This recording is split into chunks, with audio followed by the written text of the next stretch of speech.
कि उस समय हुआ ये कि उनके पूजा घर में जो प्रसाद चढ़ाए जाते थे वो अपने आप गायब हो जाते थे। तो लोग सबको ही कहते हैं कि महादेव ने ग्रहण कर लिया। ये बात कमरे से बाहर भी अब फैलने लगी। एक दिन उनके कार्यालय में उनके पदाधिकारियों ने, जो उनके साथ काम करते थे ऑफिस में, उन लोगों ने उनसे कहा कि हरिंद्रानंद जी, हम लोगों ने सुना है कि आपके घर में प्रसाद चढ़ जाते हैं। तो इन्होंने कहा कि मैंने तो आपको नहीं कहा ये कभी, अगर चढ़ता है तो सौभाग्य है मेरा, लेकिन मैंने तो आप लोग को नहीं कहा ये। उन पदाधिकारियों ने कहा इनसे कि घर में जो प्रसाद चढ़ता है क्या पता प्रेत खाते होंगे, कोई भूत प्रेत आता होगा, वो खाता होगा। साहब इस पे भी कुछ नहीं बोले। फिर थोड़ी देर बाद दूसरे पदाधिकारी ने कहा कि अगर ये बात सत्य है कि महादेव आपके यहाँ प्रसाद ग्रहण करते हैं, तो हम लोग ये कहते हैं आपको कि यहाँ सिंहेश्वर मंदिर है, शिव का मंदिर मधेपुरा में। तो उस मंदिर में अगर आप प्रसाद खिला देंगे तो हम समझेंगे कि हाँ महादेव प्रसाद खाते हैं। साहब ने कहा कि क्या पता वहाँ भी भूत प्रेत खाएंगे। तब लोगों ने कहा कि नहीं नहीं, वहाँ कैसे खाएंगे, वो मंदिर तो श्रृंगी ऋषि के द्वारा स्थापित है, तो जो इतने बड़े ऋषि के द्वारा स्थापित मंदिर है उसमें तो प्रेत नहीं जाएंगे। कानों कान लोगों तक ये बात फैल गई और काफ़ी भीड़ वहाँ इकट्ठी हो गई। जब भीड़ वहाँ बहुत ज़्यादा बढ़ गई और पुजारी पुरोहित सब कोई जमा हो गए,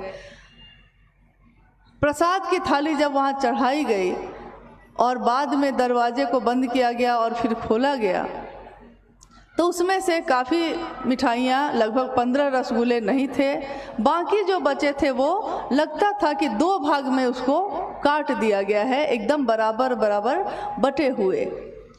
पूरा मंदिर का परिसर लोगों से भरा हुआ था। और ये प्रसाद चढ़ाते समय साहब कहते हैं कि जब मैंने वो प्रसाद चढ़ाया था मैं कुछ भी नहीं जानता था, मैं कोई कर्मकांड नहीं जानता था, मैंने किसी मंत्र का जप नहीं किया, मुझको आता ही नहीं था। मुझको आता क्या था, कुछ भी नहीं। साधना उपासना करके तो थका हुआ मन था मेरा, तो मैं और क्या करता। लेकिन उन्होंने कहा कि जब मैं चारों तरफ लोगों से घिरा हुआ था और सारे लोग मेरी तरफ देख रहे थे कि आज देखते हैं कि प्रसाद चढ़ता है कि नहीं, मेरा मन हताश होकर कातर भाव से उस शिव को कह बैठा कि बुढ़ऊ इज्जत रखिए। उन्होंने कहा कि मैंने प्रसाद का पात्र, प्रसाद की थाली महादेव के शिवलिंग के पास रखकर बस इतनी ही याचना की, दया मांगी अपने गुरु से कि महादेव इज्जत रख लीजिएगा। उन्होंने कहा कि मैंने अपने कातर मन से ये प्रार्थना की और मैं बाहर निकल के चुपचाप खड़ा हो गया।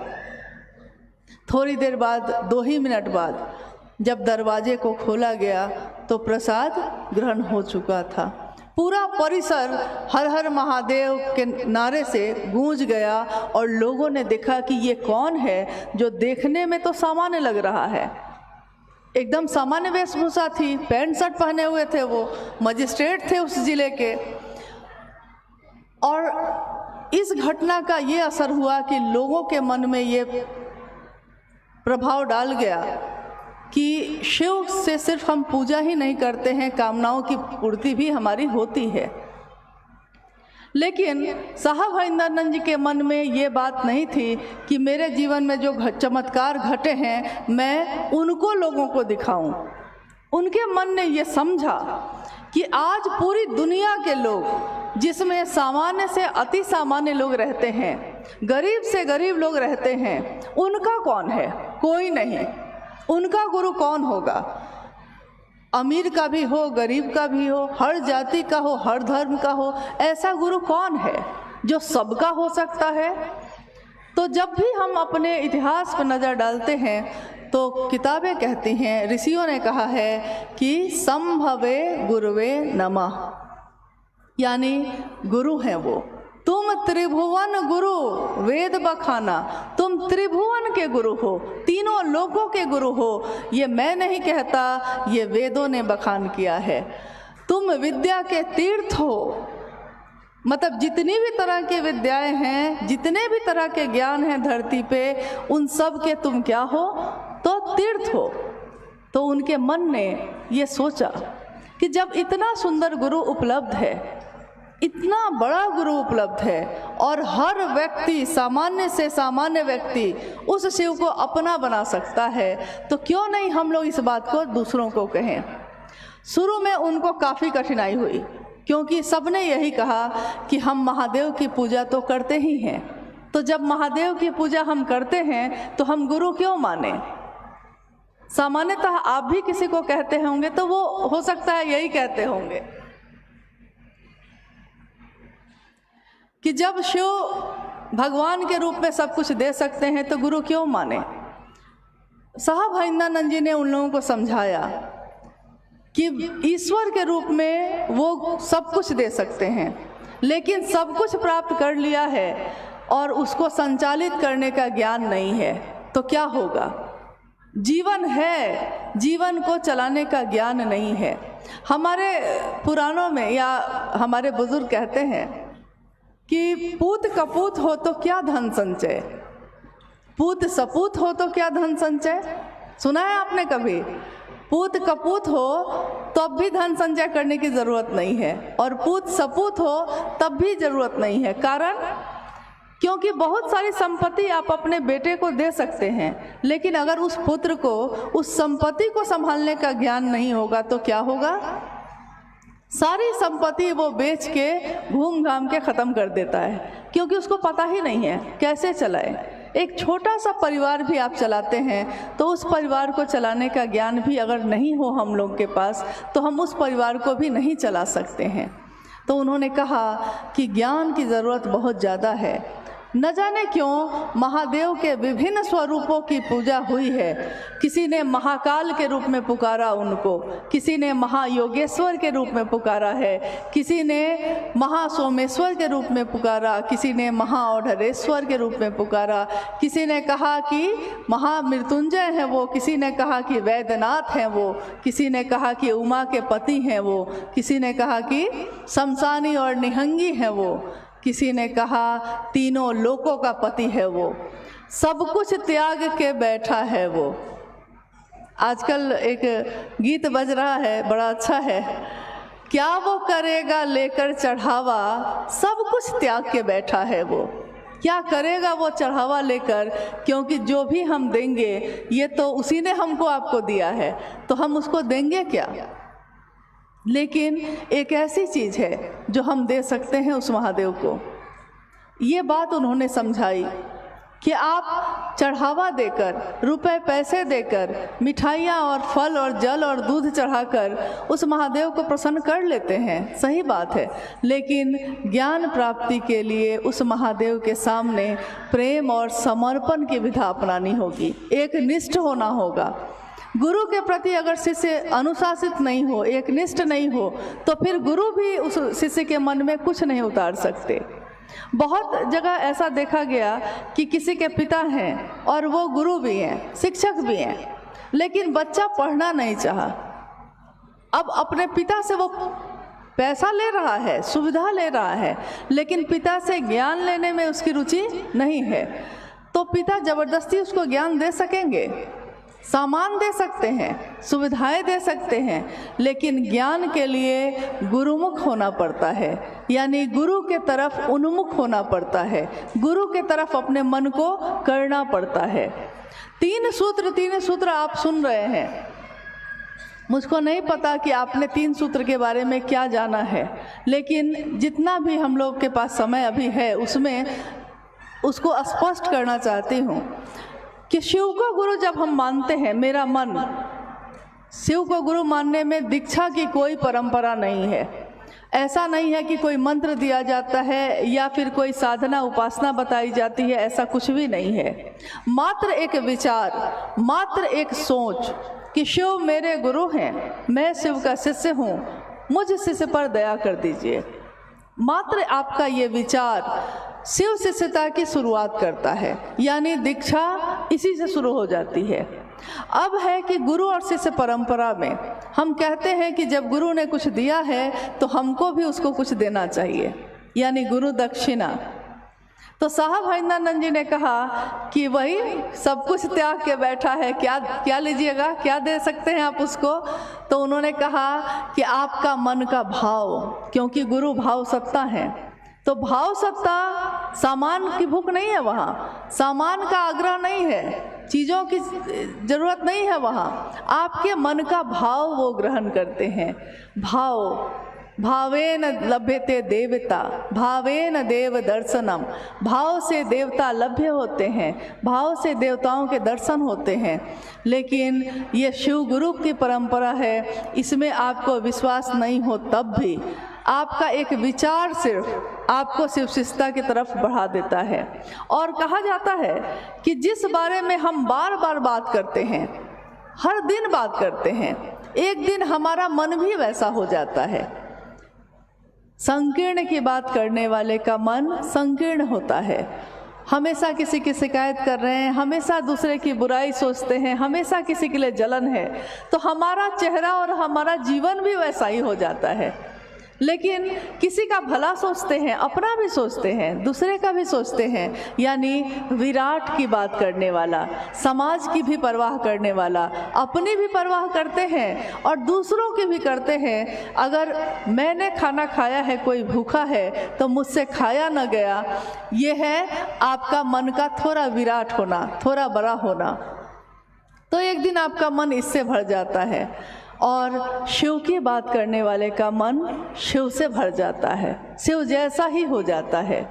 तो उन्होंने अपने जीवन में सभी लोगों को एक संदेश दिया, चाहे वो जहाँ भी गए, यही कहा कि शिव से ज़्यादा अपना कोई नहीं, शिव से ज़्यादा बड़ा मित्र कोई नहीं, शिव से ज़्यादा आपका शुभ और कल्याण सोचने वाला कोई नहीं।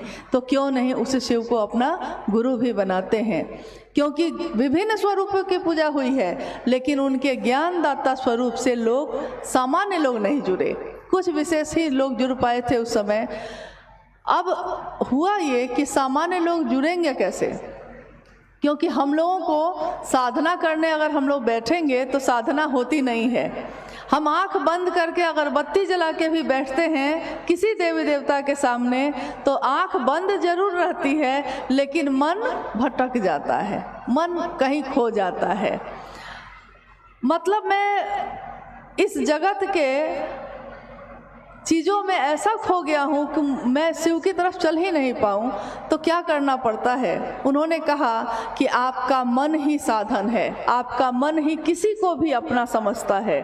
मन एक ऐसी मशीन है जो लगातार विचारों को पैदा करती है, और उसी मन में अगर ये विचार आप डाल दीजिए कि जैसे और रिश्ते हैं मेरे, वैसे ही शिव भी मेरा है, ये विचार अगर लगातार चलता रहा, बार बार चलता रहा, तो क्या होगा? एक दिन आपका मन इसी भाव से भर जाता है। तब आप आते हैं भाव की स्थिति में।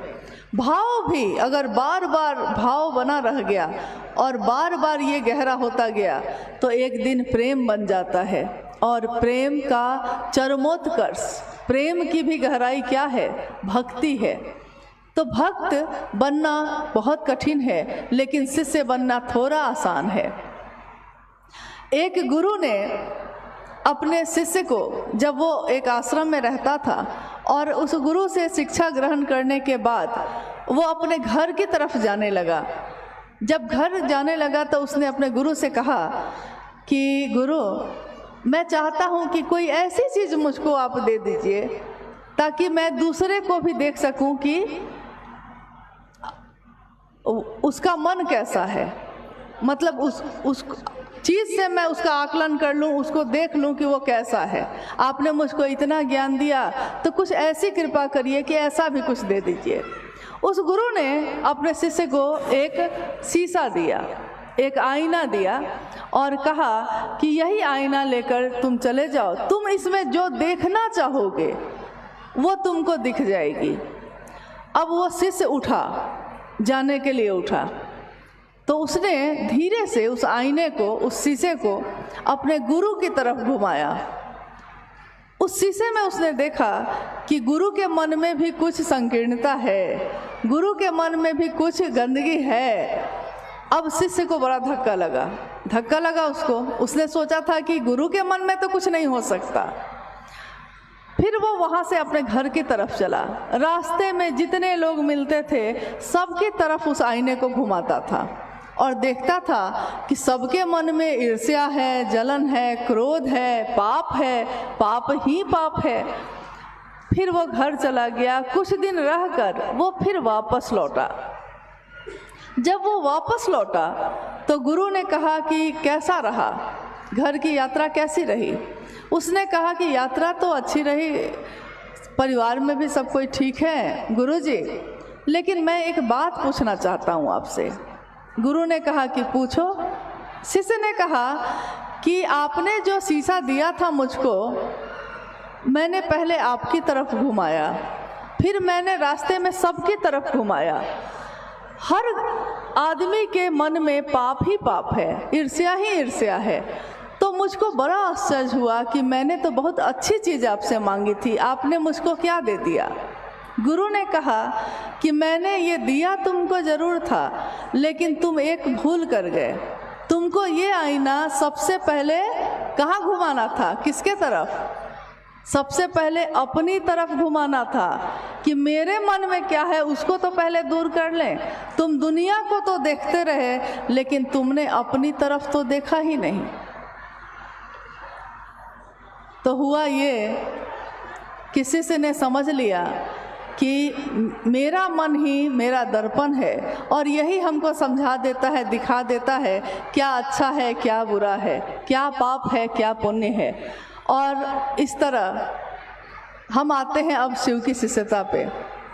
तीनों सूत्र, पहले सूत्र में मन ही मन कहना है, दूसरे सूत्र में मन अगर महादेव की परिधि में नहीं होगा, मन अगर महादेव के घेरे में नहीं होगा तो कितनी भी अच्छी बात कही जाए आपके मन में ये प्रवेश नहीं करेगा, मेरे मन में भी नहीं होगा, हम बोल भी नहीं पाएंगे, आप सुन भी नहीं पाएंगे।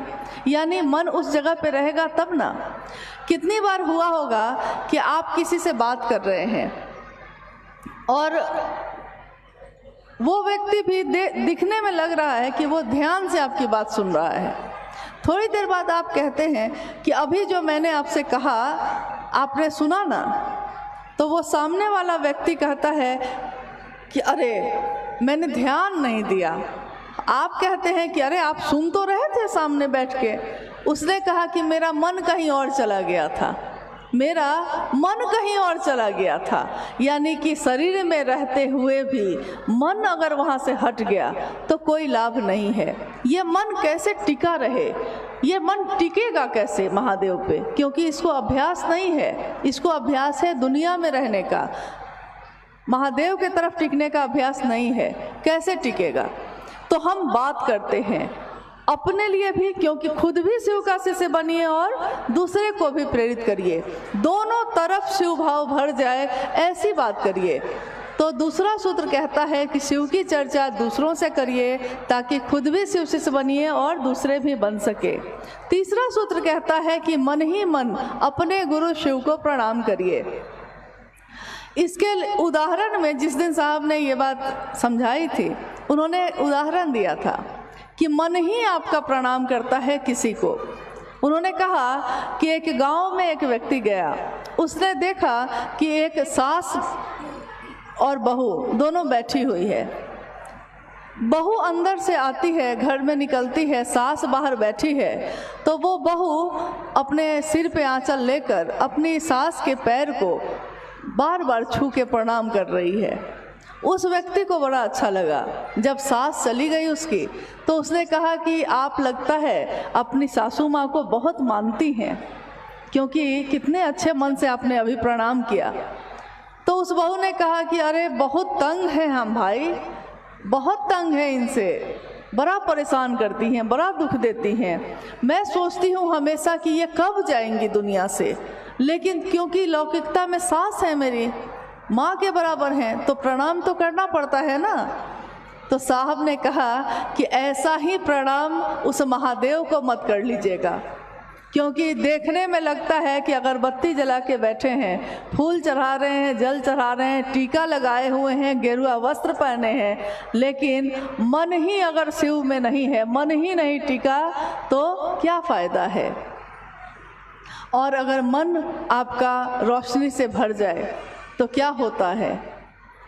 मन उजियारा जब जब फैला, जग उजियारा होए, इस उजले दर्पण पे प्राणी देखो धूल न जमने पाए, कहीं धूल न जम जाए दुनिया की। इस आईने को भी पोंछने की ज़रूरत पड़ती है हमेशा, तो महादेव की छवि उसमें दिख सके, महादेव मेरे हैं ये मेरा मन समझ सके, इसके लिए हम तीनों सूत्र करते हैं ज़रूर। लेकिन इन तीनों सूत्रों को करने के पीछे हमारी मनसा मात्र रहती है कि हम शिव की तरफ चल सकें, मेरा मन शिव पे टिक सके। आपके इस जगह पे मुझे लगता है कि ये पहली बार इस तरह का कार्यक्रम आयोजित हुआ है और अभी दिखने में आ रहा है कि बाहर मौसम काफ़ी ख़राब है, मतलब किसी के लिए अच्छा है, किसी के लिए ख़राब है। देखिए, हर चीज़ किसी के लिए अच्छी होती है, किसी के लिए ख़राब। जिसके पास अच्छा घर है, सुरक्षित है, उसके लिए तो बढ़िया मौसम है, बारिश देखने में अच्छा लगता है। लेकिन जिसकी टूटी फूटी झोपड़ी है, छोटा सा घर है, पानी भर जाता है, उसके लिए यही बारिश दुखदाई भी है। तो किसी के लिए जो अच्छा होता है किसी के लिए बुरा होता है, किसी के लिए जो बुरा होता है किसी के लिए अच्छा होता है। लेकिन शिव की शिष्यता सबको समान रूप से आवेशित करती है, सबके लिए एक जैसा ही होती है। मेरा अनुरोध है कि बारिश अपना काम कर रही है, लेकिन आप लोग जो पीछे खड़े हैं कम से कम शांत होकर बैठ जाइए। हमारे जीवन में पहले से ही काफ़ी परेशानी है, काफ़ी बेचैनी है, और इस परेशानी और बेचैनी में हमको कुछ समझ में नहीं आता। लेकिन महादेव की दया ऐसी है कि इस बेचैनी में भी महादेव याद आते हैं, इस बेचैनी में भी हम महादेव से दया मांगते हैं। यानी सारी परेशानियों के बीच रह के भी अगर वो शिव याद आता है, जिसकी नींद में भी शिव अवस्थित होते हैं, वो ऋषि होते हैं, वो साधु होते हैं। तो अगर एक मजदूरी करने वाले मजदूर को भी बोरा ढोते हुए भी वो महादेव याद आता है, या किसी को शानदार गाड़ी चलाते हुए भी महादेव याद आता है, तो इससे बड़ी साधुता और कुछ भी नहीं है। आइए हम लोग कुछ जिज्ञासा पे अगर आई है आपके यहाँ से कोई प्रश्न, कोई जिज्ञासा, कोई उत्सुकता, तो हम लोग थोड़ी देर उस पर बात करते हैं।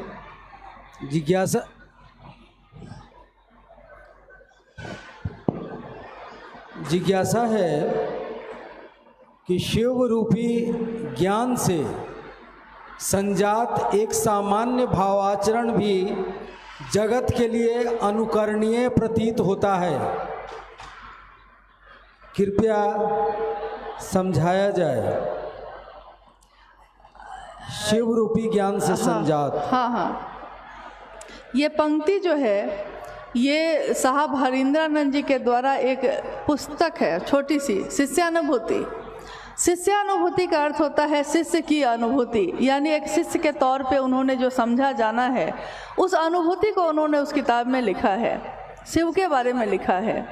उसी की ये पंक्ति है, शिव भाव से संजात, यानी शिव भाव से भरा हुआ, ओत प्रोत एक सामान्य भावाचरण, मतलब एक सामान्य तरीके का आपका आचरण, आपका चरित्र, आपकी बोली, आपका मन दुनिया के लिए अनुकरणीय होता है, क्योंकि दुनिया को ये अभ्यास नहीं है।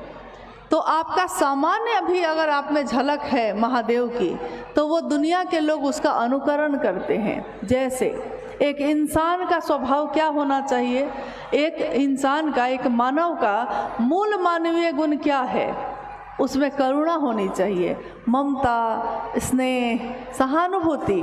किसी के दुख को देखकर आपकी आंखों में आंसू आ जाते हैं, कोई खुश है तो आप भी हंस पड़ते हैं, कोई आनंद में है तो आपका मन भी आनंद में डूब जाता है। हम लोग कभी कभी कहते नहीं हैं कि शादी किसी की हो रही है लेकिन बेगानी शादी में भी अब्दुल्ला दीवाना, नहीं कहते हैं। शादी किसी की हो लेकिन बाजा बजा है तो सब उसमें नाचने लगते हैं, यानी खुशी। ये मानवीय गुण है, ये एक इंसान का गुण है। लेकिन अभी जिस समाज में हम लोग रह रहे हैं, आपकी खुशी देख के दूसरा दुखी होता है, आपकी उन्नति को देख के दूसरा जलन में पड़ जाता है।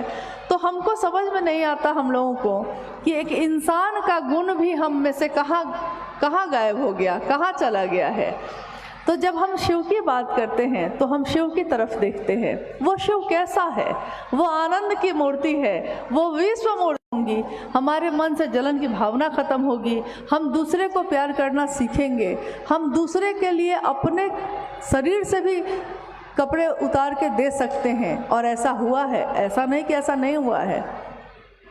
कितने ऐसे लोग जब ठंड में कहीं से गुजर रह सकते हैं, जब जब हमारे जीवन में कोई आपदा आई है और हम अपने घर में बंद हो गए, चारों तरफ से हमारा संपर्क टूट गया है, कहीं कोई जा नहीं रहा है। अभी कुछ ही समय पूर्व में कोरोना काल आया तो सब को हम भूल न जाएं, उस आनंद की मूर्ति को हम भूल न जाएं कि जगत के लिए हलाहल विष पीने वाला कौन है, लेकिन दूसरे को देने वाला वो अमृत है। महादेव ने, कहानी पढ़ी होगी आपने कि महादेव ने जब समुद्र मंथन हुआ और उसमें हलाहल विष निकला तो सारे लोग घबरा गए, चाहे वो देवता थे चाहे राक्षस थे, वो घबरा गए। क्योंकि अगर ये फैल गया तो कोई जीवित नहीं बचता, सब नष्ट हो जाते। सारे लोग जब घबराए तो वो पहुँचे महादेव के पास और महादेव ने उस विष का पान कर लिया, उस हलाहल को पी लिया। इसलिए उनका एक नाम नीलकंठ भी रखा गया है। विष को पी लिया। दुनिया ने उनको क्या दिया? विष दिया ना। दुनिया ने क्या दिया उनको? हलाहल ही दिया ना। लेकिन दुनिया को उन्होंने क्या दिया? हलाहल दिया। महादेव ने दुनिया को जहर दिया है क्या? महादेव ने दुनिया को अमृत बांटा। महादेव ने दुनिया को जीवन दिया। महादेव ने इस दुनिया को जब बनाया तो उन्होंने इस दुनिया में रहने की सारी व्यवस्था भी की। हर वो चीज़ जो बेशकीमती है उसकी कोई कीमत नहीं ली। आप आज हम जब बात करते हैं कि देखिए दुनिया कहाँ से कहाँ चली गई, आविष्कार पे आविष्कार हुए, वैज्ञानिक पैदा हुए, विज्ञान ने इतनी तरक्की की, लेकिन आज तक विज्ञान पानी की एक बूंद नहीं बना सका है। बना सकता था कि कौन है, मतलब जो है उसी को लज्जित करता रहता था कि हम ज्ञानी ज़्यादा है, तुमको ज्ञान नहीं है। उसने उस बच्चे को भी नहीं देखा कि वो बच्चा है। उसने कहा कि पढ़ते हो? तो बच्चे ने कहा हाँ। उस ज्ञानी ने कहा कि अच्छा ये बताओ, ये आग जो आती है ये कहाँ से आती है? अब बच्चा बेचारा चेहरा देखने लगा। उसने कहा कि मुझको नहीं पता। तो वो हठठा के हंस गया, बोला कि अरे क्या पढ़ते हो, ये भी नहीं पता आग कहाँ से आती है? तो वहीं पे एक दिया जल रहा था, दीपक एक जल रहा था। उस बच्चे ने उस दीपक को उठाया और फूंक मारकर उसको बुझा दिया। और उसने पूछा उस ज्ञानी से कि अब बताइए ये आग गई कहाँ, आई कहाँ? ये मुझको नहीं पता, लेकिन आग जो थी वो गई कहाँ, अब आप बताइए। तो वो बेचारा स्तब्ध रह गया। कोई नहीं जानता कि किसके अंदर क्या ज्ञान है, क्योंकि आप उसके कपड़े से उसका आकलन करते हैं, आप उसकी अमीरी गरीबी से आकलन करते हैं। लेकिन अगर किसी का मन उस शिव से टिक गया है तो वो देखने में फ़कीर लगता ज़रूर है, लेकिन वो फ़कीर होता नहीं है। क्या पता उसके मन को शिव ने किस भाव से भर दिया है, कौन सा ज्ञान भर दिया है। तो उस शिव ने हमको सिखाया कि न्यूनतम छोटी से छोटी व्यवस्था में भी सुखी रहा जा सकता है। महल के महल हो और आपको नींद नहीं आए तो कोई फ़ायदा नहीं है। लेकिन अगर शिव के प्रति आप एकनिष्ठ हैं, शिव के प्रति ईमानदार हैं, तो फिर सब मामला ठीक ही रहता है। कहते हैं हमारे जहाँ अभी तो हम लोग झारखंड में रहते हैं, लेकिन बिहार और झारखंड पहले एक ही था। और बिहार की एक घटना है। एक व्यक्ति, एक व्यापारी थे और बड़े समृद्ध थे। वो कभी कभी साहब से मिलने आते थे, हम लोग भी वहाँ बैठे होते थे। एक बार मतलब है, एक जगह है, वहाँ से वो आए जब, तो उन्होंने कहा कि साहब मैं आपसे एक बात जानना चाहता हूँ। साहब ने कहा पूछिए। तो उन्होंने कहा कि मैं जानना चाहता हूँ कि मैं सही कर रहा हूँ कि गलत कर रहा हूँ। तो साहब ने पूछा कि क्या आप सही कर रहे हैं, बताइएगा तभी तो। उन्होंने कहा कि मैं व्यापारी हूँ, व्यापार करने के लिए मैं चाहता नहीं हूँ ऐसा करना, लेकिन मुझको कुछ बेईमानी करनी पड़ती है, कुछ झूठ भी बोलना पड़ता है, थोड़ा सा दूसरे को पीड़ा भी पहुँचानी पड़ जाती है कभी कभी। मैं जानता हूँ कि मैं गलत कर रहा हूँ, लेकिन मैं रोज़ महादेव के सामने अपने कमरे को बंद करके महादेव से दया की याचना करता हूँ, और मैं रोज़ कहता हूँ महादेव को कि महादेव आप तो जानते हैं ना कि मैं कैसा हूँ, आप तो जानते हैं ना कि मैं झूठ बोलता हूँ, मैं व्यापारी हूँ, मैं बेईमान भी हूँ, मैंने कितने लोगों को कष्ट भी पहुँचाया है, लेकिन चाहा नहीं है ऐसा। आप तो जानते हैं कि मैं कैसा हूँ, लेकिन तब भी आप मुझ पर दया कीजिए। तो उन्होंने कहा कि साहब अब इसके कारण होता है कि क्या बात है, लेकिन आज तक मुझको उन्नति ही उन्नति मिल रही है, ये मेरी समझ में नहीं आता है। साहब भी हंसने लगे। उन्होंने कहा कि दुनिया जिसको कहती है पाप, क्या पता उस महादेव के नज़र में वो क्या होगा, क्योंकि रौ रौ नरक के भागी को भी, रौ रौ नरक यानी कि जो करोड़ों करोड़ों नरक के भागी हों, ऐसा भी पाप अगर किसी ने कर दिया है तो फिर भी अगर वो अंतः से, अंदर से पुकारता है शिव को, अंतः से पुकारोगे तो उबार देंगे शंभु।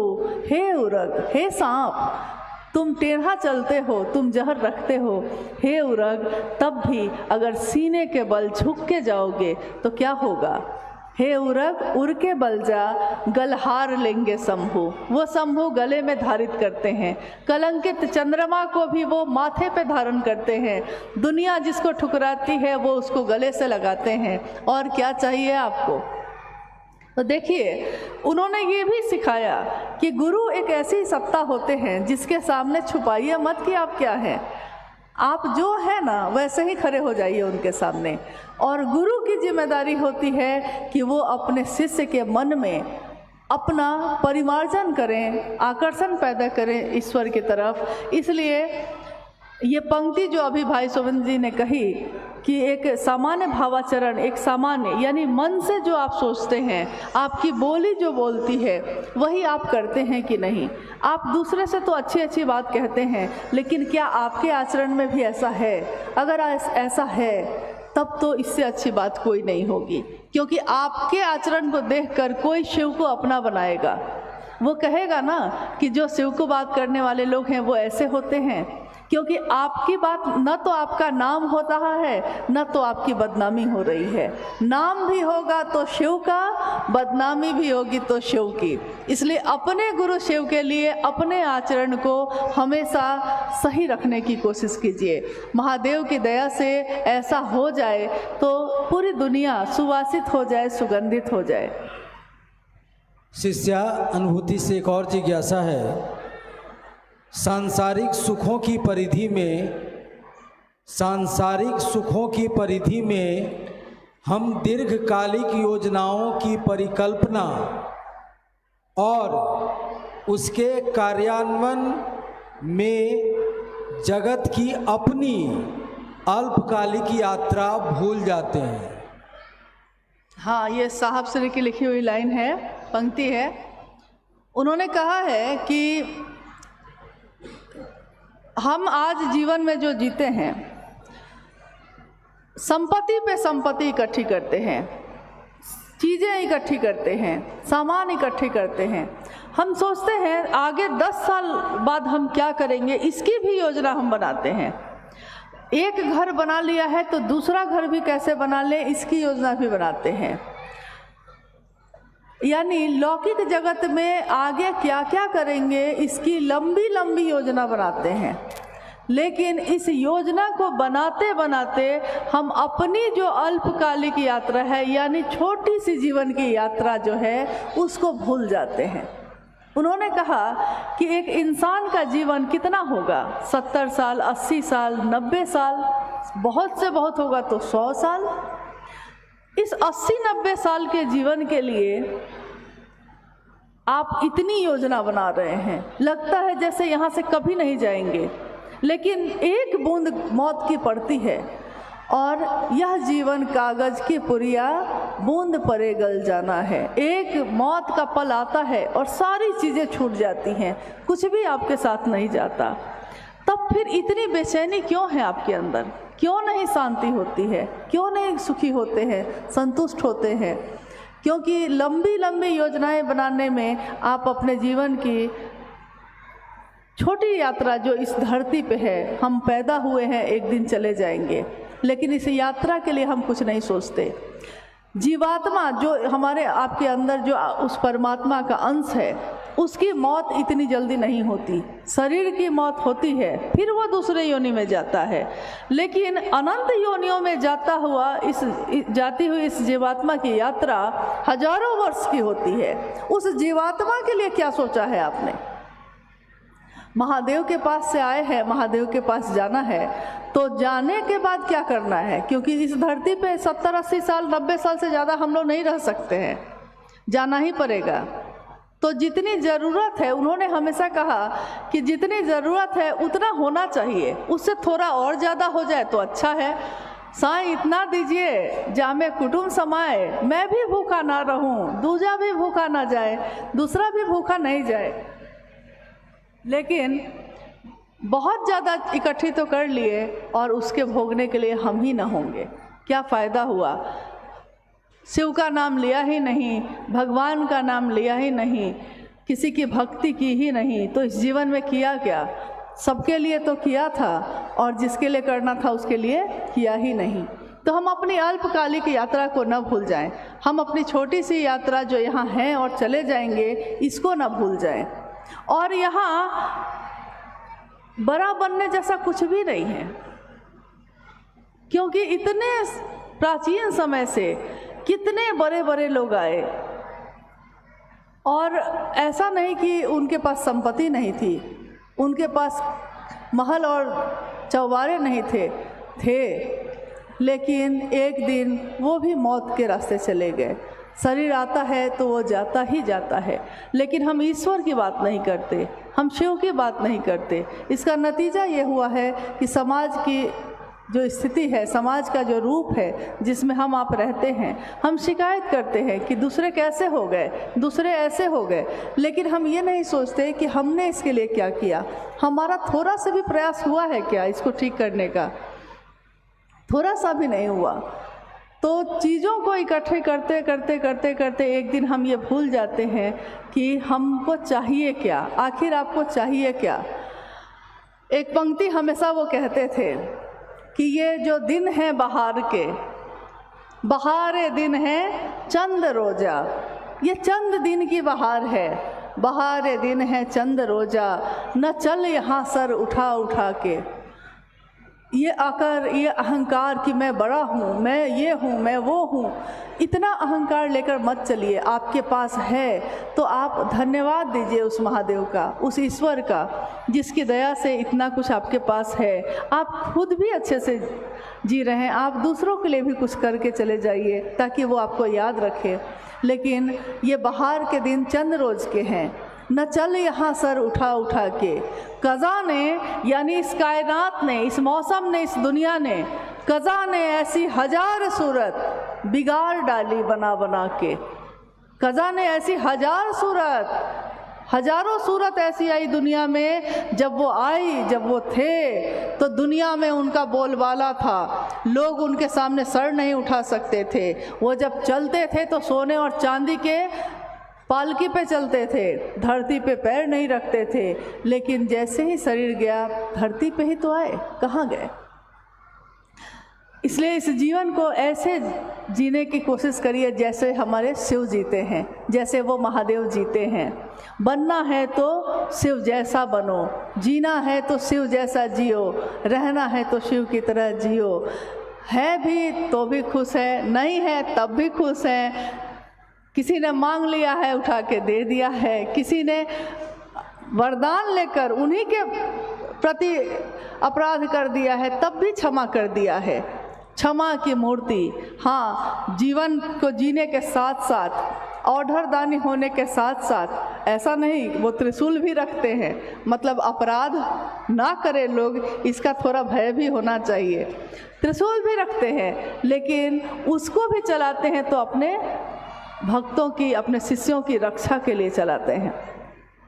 तो हमको सीखना है तो एक सामान्य भावाचरण, एक आचरण, जीवन को जीने की कला उस शिव से सीखने की कोशिश करनी चाहिए जो सबको देने वाला है। और कुछ? मनुष्य के सहज प्रेम से परमात्मा लभ्य है, कृपया समझाया जाए।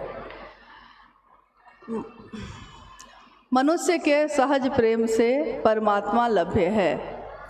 मनुष्य का सहज प्रेम यानी कि इंसान का जो सहज सामान्य प्रेम होता है, सहज शब्द बना है सहजोर ज से, यानी जो जन्म से ही आपका स्वभाव है, जन्म से ही आपका स्वभाव है माँ को प्यार करना, जन्म से आपका स्वभाव है, आप पिता की आवाज़ को पहचान जाते हैं, जन्म से ही आपका स्वभाव है सबको अपना, जिसको भी आप अपना समझते हैं अपना समझने लगते हैं।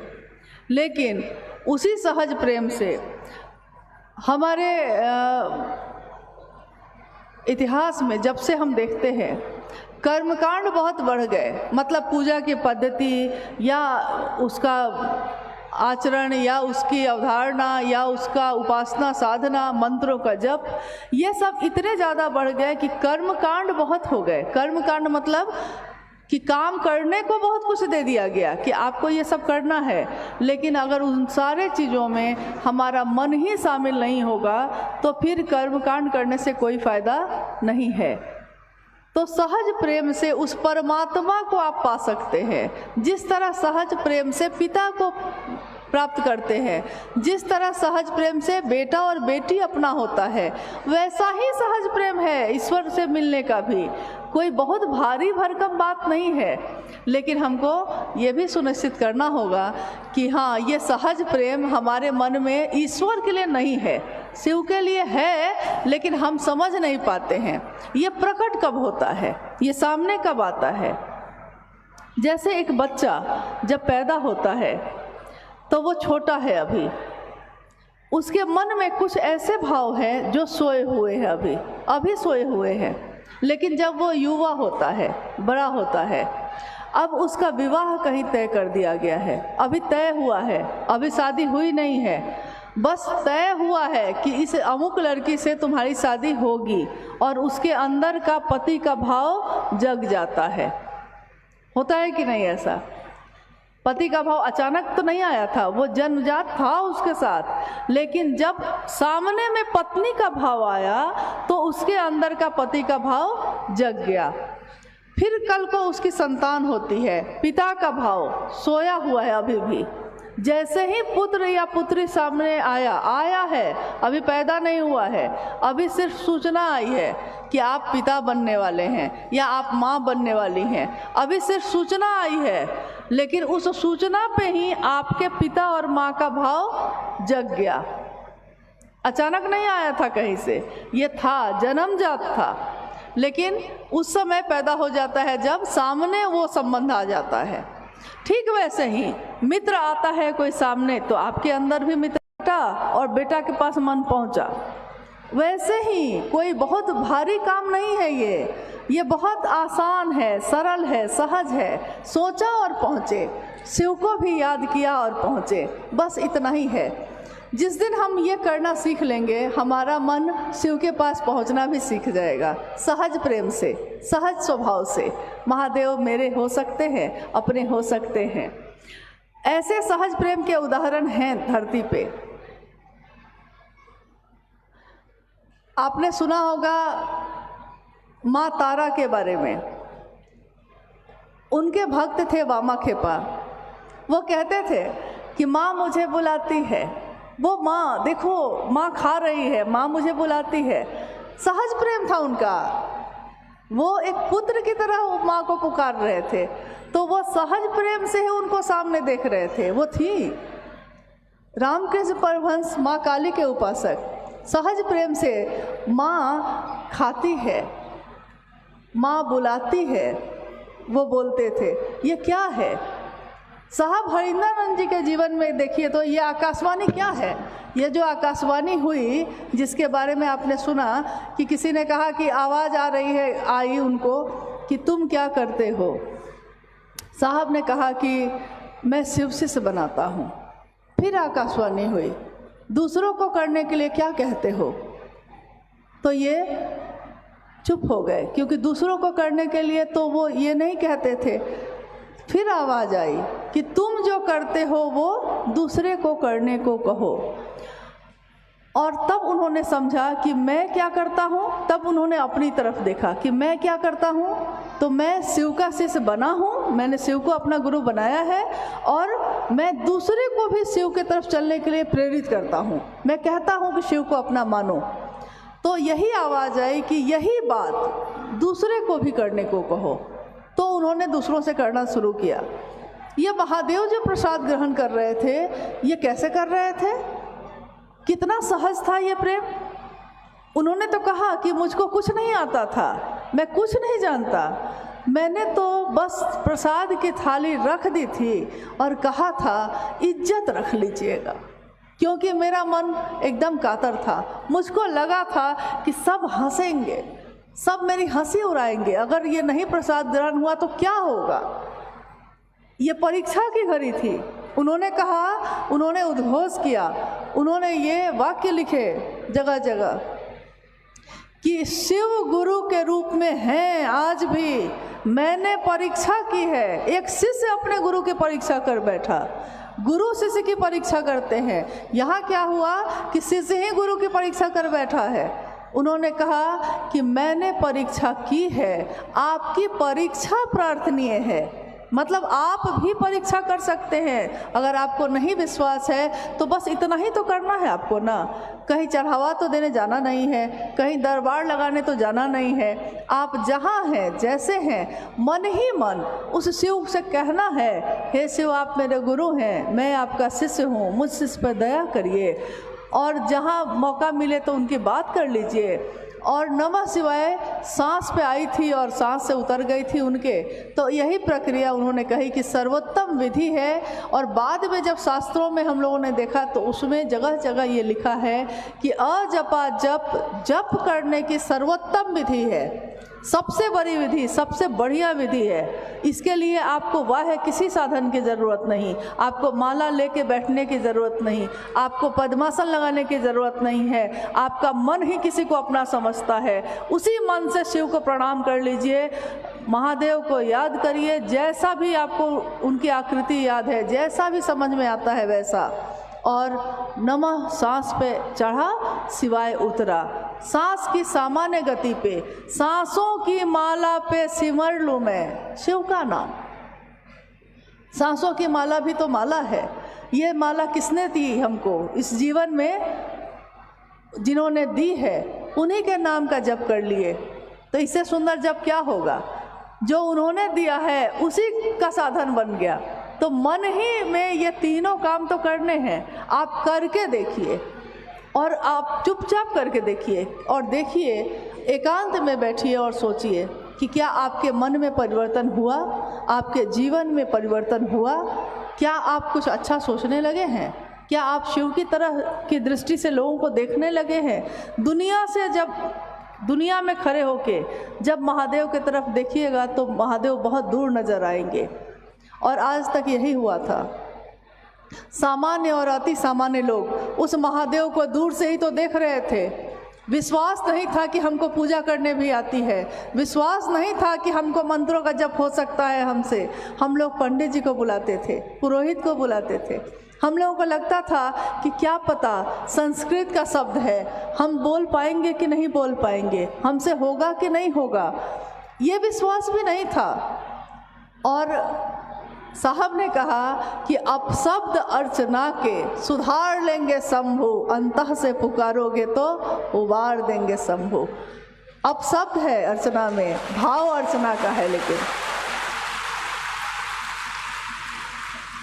भाव अर्चना का है। टूटी फूटी संस्कृत बोल के भी, टूटी फूटी हिंदी बोल के भी उन्होंने कहा कि यह किसने कहा कि महादेव को संस्कृत सिर्फ समझ में आता है, क्योंकि यह भाषा तो मैंने और आपने बनाई थी।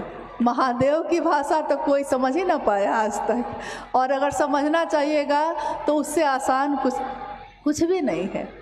महादेव की बात, महादेव की शिष्यता दिल में उतरने की विधा है, लेकिन दिल में उतरने की चीज़ों पे दिमाग नहीं लगाया जाता। जहाँ दिल का मामला हो वहाँ दिमाग नहीं लगाना चाहिए। हम अपनी माँ को दिल से प्यार करते हैं, हम कहाँ दिमाग लगाते हैं उसमें। हम अपने बेटे के लिए तड़प जाते हैं, हम कहाँ दिमाग लगाते हैं उसमें। एक दिन एक गुरु बहन रांची में, जहाँ हम लोग रहते हैं, उस समय साहब शरीर में थे और उनके पास आई थी। उसने रोते हुए कहा था, उसकी आंखों में आंसू थे, और उसने कहा कि मैं इतने दिनों से महादेव की बात कर रही हूँ, मैंने महादेव को गुरु माना, लेकिन मेरे जीवन के कष्ट कम नहीं हो रहे हैं। कभी कभी लगता है साहब कि छोड़ दूँ महादेव को। हमारे वरेण्य गुरुभ्राता ने कहा कि तुम्हारे जीवन में तो और भी संबंध है ना, पति है, जिस पति के पाँव को तुम दबाती हो उसी पाँव से वो तुमको लात मारता है, ठोकर देता है तुमको। जिसके लिए खाना बना के देती हो उसके मुंह से तुम्हारे लिए गालियाँ निकलती हैं, फिर भी तुमने कभी सोचा है कि उसको छोड़ दो? तो उसने कहा नहीं। साहब ने कहा कि इस दुनिया के रिश्ते दुख से दुख देते हैं, ठोकर पे ठोकर देते हैं, लेकिन तब भी अपना मान लिया है तो उसको नहीं छोड़ते। और महादेव ने तो ऐसा कभी किया भी नहीं है, उसको छोड़ने की बात करती। जो सबसे उबार सकता है, जो सबसे निकाल सकता है, उसी के साथ रहने से दुख से दूर हो सकती हो, उसी को छोड़ने की बात करती हो। उसने तुमसे लिया ही क्या है? एक निष्ठता लेकिन चाहिए। एक जगह खड़े हो गए हैं तो फिर खड़े हो जाइए। क्या पता यहाँ पानी अभी नहीं है, लेकिन आपके कोराई करते करते में एक ही जगह अगर करते रह गए तो कहीं ना कहीं पानी निकल जाएगा। और अगर ऐसा नहीं किया तो क्या होगा? कभी यहाँ कभी वहाँ करते करते ऐसा हो जाएगा कि कहीं कुछ भी हासिल नहीं होगा। कहते हैं कि देवताओं के भी, देवी देवताओं के भी देव कौन है? तो उनको हम कहते हैं महादेव है। वो महादेव सारे देवी देवताओं के भी देव, आराध्य। और सोचिए कि अगर वो आपका हो जाए तो क्या सारे लोग आपके नहीं हैं? कोई देवी कोई देवता वो किसको चाहती हैं? माँ देवी किसकी इच्छा है, किसकी शक्ति है? शिव की ही ना, शिव से अलग तो नहीं। शिव की पूजा तो सभी की पूजा होती है, शिव से अलग तो कोई है ही नहीं, अभिन्न रूप से एक है। जैसे अग्नि में अग्नि है तो धाह है उसके साथ ही है, दूध में है तो सफ़ेदी उसके साथ ही है, धूप में उसकी रोशनी उसके साथ ही है, उसी तरह शिव और उनकी शक्तियाँ एक ही हैं, अलग नहीं हैं। तो जब शिव को चाहा है तो सबको चाहा है, लेकिन अलग अलग चाहेंगे तो शायद शिव तक जाना थोड़ा कठिन या समय लग सकता है। लेकिन शिव को चाहा तो सबको चाहा, और जिसने शिव को चाह लिया उसके लिए क्या असंभव है। हम लोग आज जो यहाँ आए हैं, खत्म करें। हम लोग का मात्र एक ही प्रयोजन है। हम लोग के भी घर बार हैं, परिवार है, बच्चे हैं, जिम्मेदारियां हैं, लेकिन उन जिम्मेदारियों में भी हम अपने महादेव के काम को कर लेते हैं, क्योंकि अपना है, वो मेरा है। मैं ना करूं तो दूसरे करेंगे या ना करेंगे मुझको क्या पता, लेकिन मुझको करना है ये मुझको पता है। एक राज्य में अकाल पड़ गया, राजा का शासन था उस समय, अकाल पड़ गया। अकाल यानी सूखा पड़ गया। राजा ने अपने ज्योतिषी को बुलाया और उससे पूछा कि अकाल जो पड़ गया है इसको दूर करने का उपाय क्या है, कुछ तो रास्ता बताइए। उस ज्योतिष ने कहा कि महाराज आपके राज्य में एक बहुत बड़ा कुआं है, ठीक राज्य के बीच में है। तो आप क्या करिए कि अपनी प्रजा को यानी अपने राज्य में रहने वाले लोगों को सबको सूचित करिए कि अमुक दिन में इस नक्षत्र में इस राशि में ज्योतिष है ना, तो उस अनुसार बोल रहे थे। सारे लोग दूध से भरा हुआ एक लोटा लेकर उस दिन सब कोई उस कुआं में, उस सूखा हुआ है कुआं सूखा हुआ है, उस कुआं में डालें। जब दूध से वो कुआं लबालब भर जाएगा तो फिर मैं सबसे अंत में अंतिम लोटा जो दूध का है वो आप रखिएगा और फिर इस राज्य का सूखा जो है अकाल ख़त्म हो जाएगा। राजा ने तुरंत ही मुनादी करवा दी। पूरे राज्य में उनके आदमी घूम गए, सबको सूचना दे दी गई। जिस दिन ये होना था उस दिन राजा अपने महल के ऊपर खड़ा होकर चुपचाप देख रहा है। तो देखता है कि राज्य के सारे लोग वहाँ जमा हैं, सबके हाथ में लोटा है।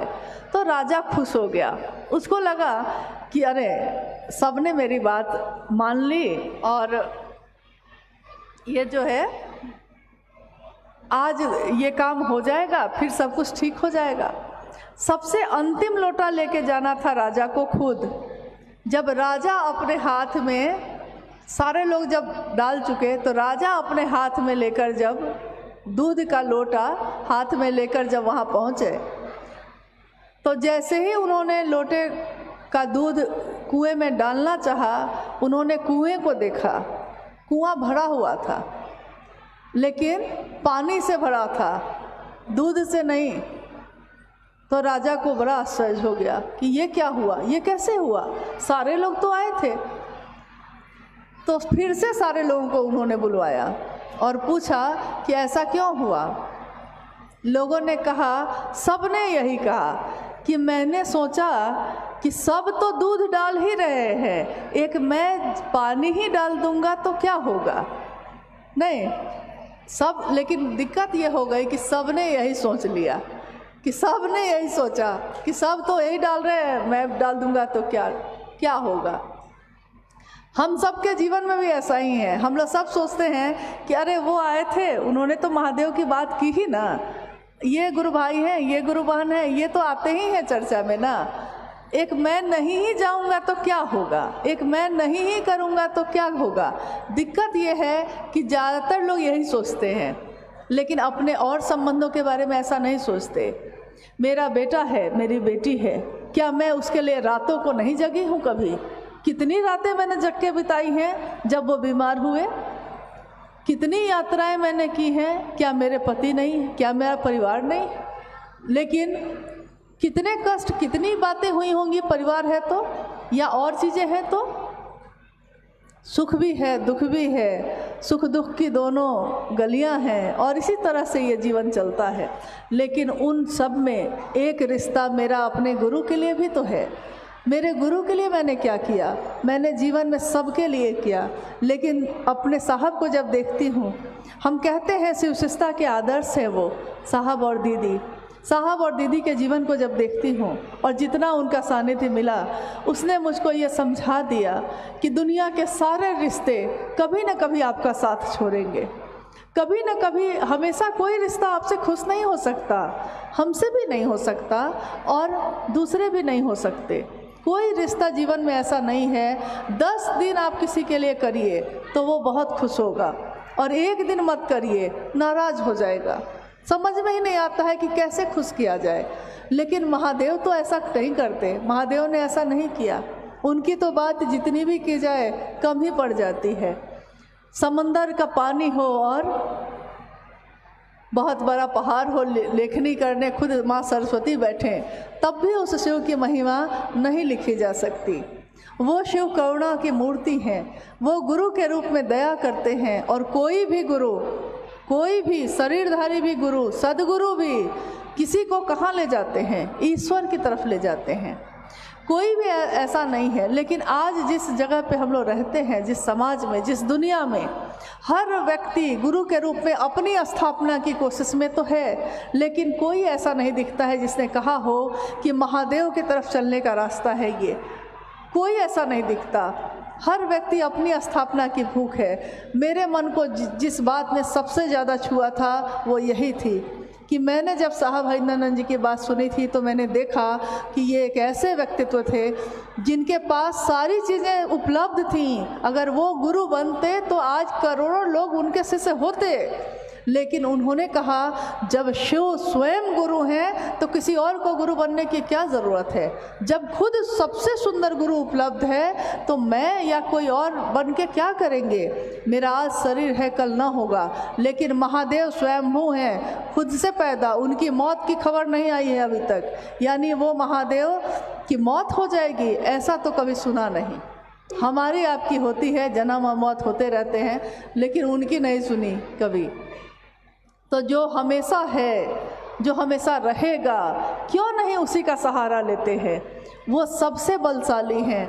कहते हैं कि जिसका सानिध्य लीजिएगा, जिसका साथ लीजिएगा, वैसा ही आपका जीवन हो जाता है, वैसा ही आपका मन हो जाता है।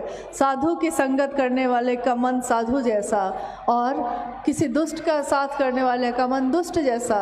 जुआ खेलने वाले के साथ बैठिए तो वो जुआ खेलना सिखा देता है। कोई शराब पीता हो तो वो शराब पीना सिखा देता है। कोई भक्ति करता हो तो भक्ति करना सिखा देता है। कोई शिव का शिष्य हो तो वो शिव शिष्यता सिखा देता है। इसलिए मैंने इनका सानिध्य लिया कि जो इन्होंने किया है दुनिया में, मैं भी कुछ सीख सकूं। और आप लोगों से भी यही प्रार्थना है, निवेदन है कि अपने जीवन के एक भी पल में थोड़ी देर के लिए भी करिए, लेकिन अपने गुरु की बात ज़रूर करिएगा। और दुनिया में कोई ऐसा नहीं है जिससे आप बात करिएगा कि महादेव मेरे गुरु हैं, आपके हो सकते हैं, वो रुक कर आपकी बात नहीं सुनेगा। ऐसा नहीं होता। दक्षिण भारत में कितने जगहों पे हम लोग गए, लोग इतने मतलब महादेव का नाम सुनते हैं तो अपने चप्पल जूता को उतार के खड़े हो जाते हैं, हाथ जोड़ के खड़े हो जाते हैं, क्योंकि वो महादेव तो सबका है।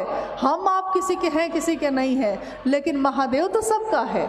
उस महादेव से किसी को भी बात नहीं है, उस महादेव पे सबका भरोसा है। तो उस महादेव का साथ पकड़ा दीजिए दुनिया के हर व्यक्ति को और छोड़ दीजिए, अपने पीछे मत घुमाइएगा, फिर उसको छोड़ दीजिए। उसके गुरु शिव हैं, शिव खुद ही उसका परिमार्जन कर लेंगे।